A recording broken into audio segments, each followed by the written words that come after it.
Listen up, the new economic order has just begun and it's up to you to make sure you're not left behind. Over the last few days, tensions in the Middle East have escalated in a very concerning way as the armed conflict between Iran and the United States continued to grow. A conflict that has put the world's major markets on high alert and could also trigger a drastic shift in the global economic order. That's why, after everything that's been happening, I'm bringing you one of the most important videos of the year, where we'll analyze the conflict in the Middle East, its potential impact on the economy and markets, and why this event, along with the dollar's evolution and global debt, could change the world as we know it forever. Let's put everything into context. Why has what happened in Iran actually happened? Let's start from the beginning. To understand what's happening in the Middle East right now, you first need to realize that the conflict between Iran and the US isn't just a sudden flare-up. We're talking about a geopolitical rivalry that's been brewing for decades, shaping much of the political and energy balance of the entire planet. In fact, the first key date is 1953, when the United States and the United Kingdom backed a coup in Iran that toppled the government of then Prime Minister Mohammad Mossadegh.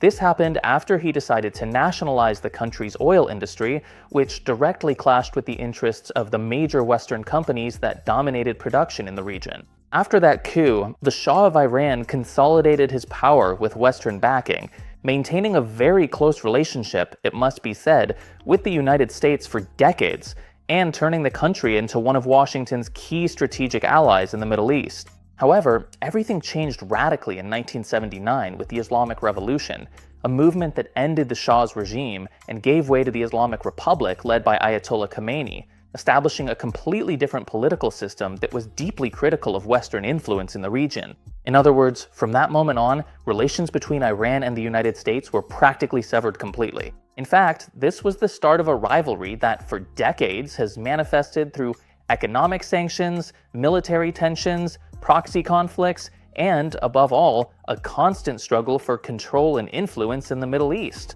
For many years, this confrontation remained in a sort of very tense balance, with occasional episodes that threatened a possible escalation, but never quite reached a direct confrontation between the two countries. However, in recent years, the situation has been spiraling out of control. With the Iranian nuclear program, international sanctions, Iran's involvement in various regional conflicts like Syria, Yemen, or Lebanon, and Israel's role as one of the US's most important strategic allies, tensions have gradually risen to a point of no return, leading to what we're experiencing today. Well, now that I hope you understand the context a bit better, I'd like to take a quick break to explain the real background behind all of this. And if we look at the world map, when we talk about Iran, we're looking at one of the most interesting spots in the entire Middle East, not just because of its size, but because of the neighboring countries and regions and their dependence on Iran.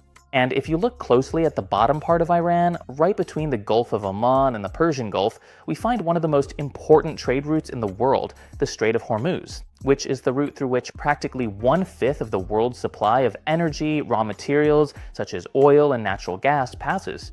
A strait on which powers like the United Arab Emirates, Kuwait, or Saudi Arabia depend, and which is completely dominated by Iran. And over these last few years, Iran has used it to its advantage on numerous occasions, and after the outbreak of this new war, it could be one of the main protagonists of the beginning of a new economic era. And now you're gonna understand why. The Strait of Hormuz. Well, although the rivalry between Iran and the United States had been present for decades, it had never really come to anything too significant. However, in recent months, tension has been growing tremendously as a result of the Iranian nuclear program and the regime that leads the country. And for years, several international agencies and Western governments have accused Iran of developing nuclear technology with military potential, something that Tehran has always denied, claiming that its program is for purely energetic and scientific purposes. However, the fear that Iran could become a nuclear power has for decades been one of the greatest concerns for both the United States and Israel, who see it as a direct threat to global stability. In fact, one of the main strategic objectives that Washington and Tel Aviv have shared for years is to avoid at all costs that Iran develops nuclear weapons, which would explain many of the economic sanctions, operations, and diplomatic pressures we've seen over the last few decades. But this time, the situation has crossed a point of no return.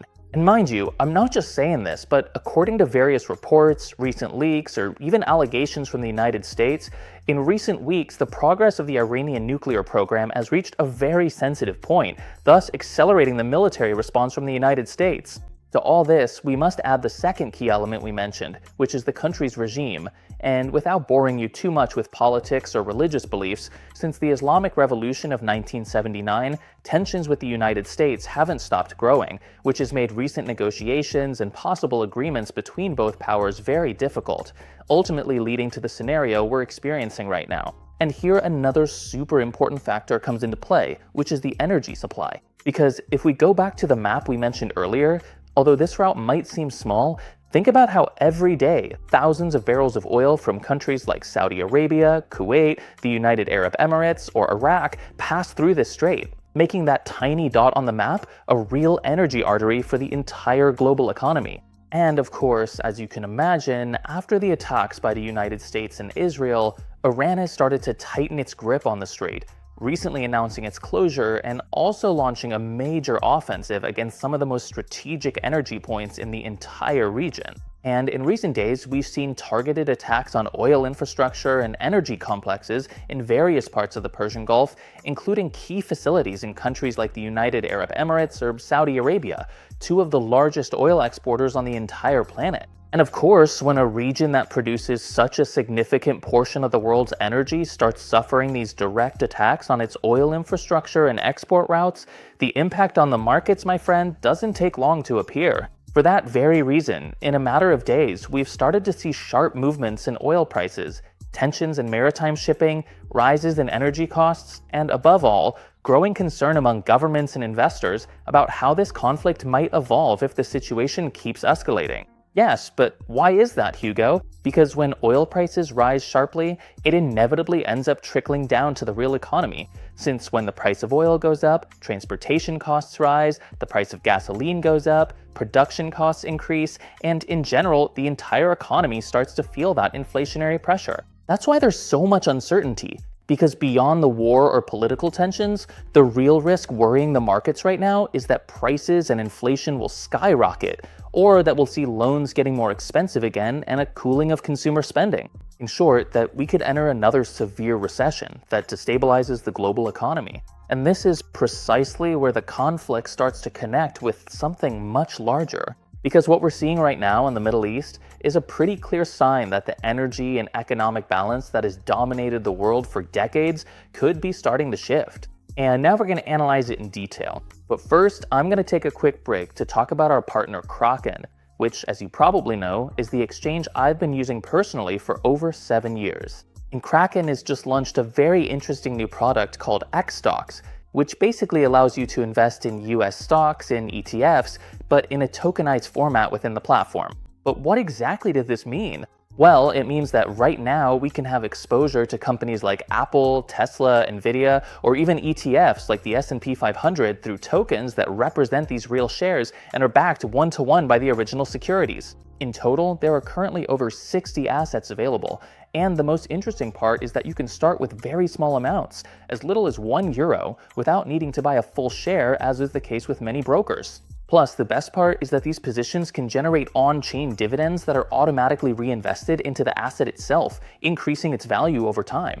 A feature that I think is key for times like the one we're in right now, because it allows you to stay calm while the market fluctuates, watching your investments pay dividends without the stress of wondering whether to buy or not. And if you're interested in these strategies I've been using to generate passive income, this isn't the only new thing they've launched, as they recently introduced a feature called DeFi Earn, which lets you earn rewards in USDC using DeFi strategies managed directly from the platform itself. The idea behind all of this is quite simple: to bring the world of decentralized finance to any user without having to deal with all the complexity behind it. Because, among other things, you don't have to worry about creating external wallets, managing private keys, or paying fees or interacting with protocols manually, since everything is done directly from the Kraken interface. Basically, you deposit your funds, they're converted to USDC and assigned to different strategies and protocols like Aave or Morpho, generating rewards that can currently be around up to an 8% variable per year, depending on the strategy you choose. And besides, you can select different risk profiles, from options that are more balanced to more advanced strategies managed by teams specialized in risk management within the DeFi ecosystem. And by the way, before continuing with the video, I also want to take the opportunity to remind you that the 3% campaign on new deposits is about to end. So if you were thinking about moving funds to the exchange or increasing your position, it's still a good time because they're basically offering an additional 3% on new deposits, whether you send the money from another exchange or from an external wallet. Anyway, as always, I'll leave the information in the pinned comment and in the description. And now let's get back to the video. The new global economic paradigm.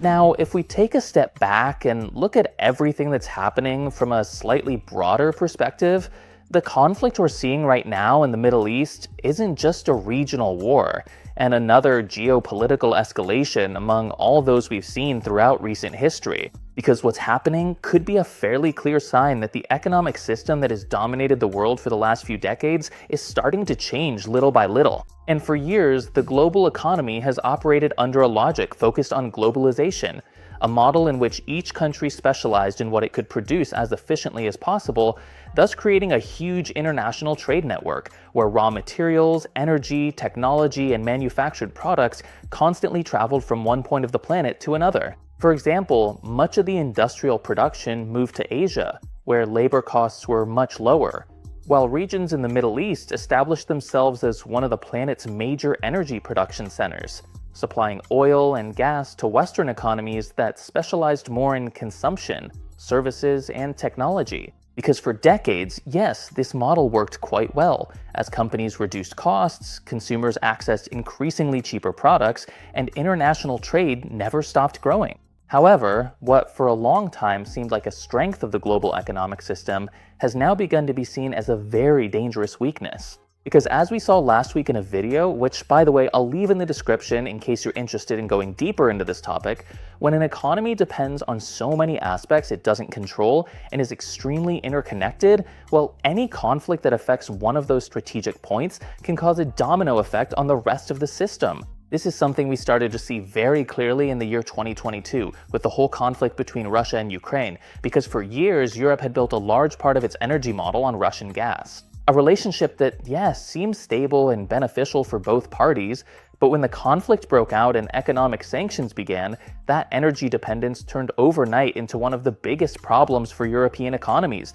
because the price of gas skyrocketed, inflation reached levels we hadn't seen in decades, and many industries had to reduce their production due to the brutal increase in energy costs, thus leaving a very important lesson for many governments. And since then, more and more countries are rethinking their economic structure, reshoring their production, their raw materials, and in general becoming less dependent on other global powers, prioritizing economic security. And of course, when we talk about economic security, one of the key points is energy, which is the epicenter that conditions the markets and the global economy. For that very reason, conflicts like the one we're seeing in the Middle East right now, well, they have much deeper implications than it might seem at first glance. Because if the world is entering a stage where countries start competing to secure strategic resources, control supply chains, and reduce their external dependencies, then having such an uncertain situation as the one we've been having these last decades, with Iran controlling the Strait of Hormuz, and especially with a government completely at odds with the interests of the United States and its allies,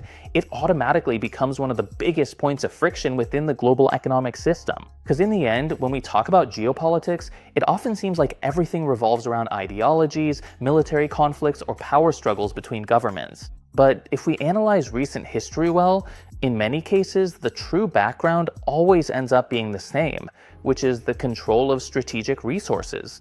And within those resources, energy continues to be one of the most important. The great powers don't just compete for territories or political power, they also compete to ensure access to the resources that keep their economies, their industry, and their long-term growth running. And it's precisely here where all of this starts to get really interesting. Because if the global economic system is entering a new stage, the question is no longer just what's happening in the Middle East, but how all of this can affect the future of the economy, and the way we should understand the markets in the coming years. And although right now we're in a very early phase to know how all of this is going to end and where this conflict could continue to escalate, what's clear is that inevitably the world we knew a few years ago has stopped being the way it was. Goods are becoming increasingly scarce, and the strategy behind every move is essential. For that very reason, I'd like to know your opinion. You think we're entering a new economic stage marked by resource scarcity and geopolitical tensions? Or do you think that all of this will end up stabilizing, as has happened at other times in history?